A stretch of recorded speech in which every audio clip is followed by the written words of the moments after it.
Un château du XVIIe siècle pour servir d'écrin à une animation autour du chocolat.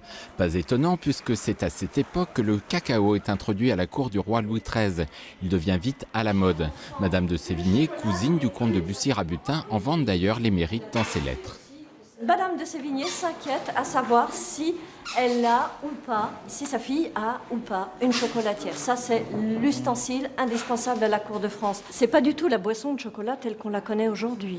C'est pas du tout raffiné. Le chocolat, donc, il était pur, en fait. C'est la fève de cacao qui est broyée, qui est torréfiée, broyée. Et c'est le résultat de ce broyage d'une pâte très fine qu'on va utiliser. Évidemment, pour essayer d'équilibrer un peu toute cette amertume, eh bien, on va ajouter du sucre, on va ajouter de la vanille, des épices également. J'ai appris des choses parce que j'avais jamais vu de gousse de cacao. Donc, puis madame m'explique des tas de choses. Oui, j'en ai appris. Maintenant, je sais comment c'est fait. Le lait, c'est pareil, vous voyez, le lait... Dans une autre pièce du château, un maître chocolatier est à la manœuvre. Ici, fini l'histoire, place à la technique. Faire une mousse au chocolat. Oui. Mais des fois, le chocolat, ça fait un peu caoutchouc. C'est parce qu'il est trop Ça, chaud. c'est quand il est pas bon.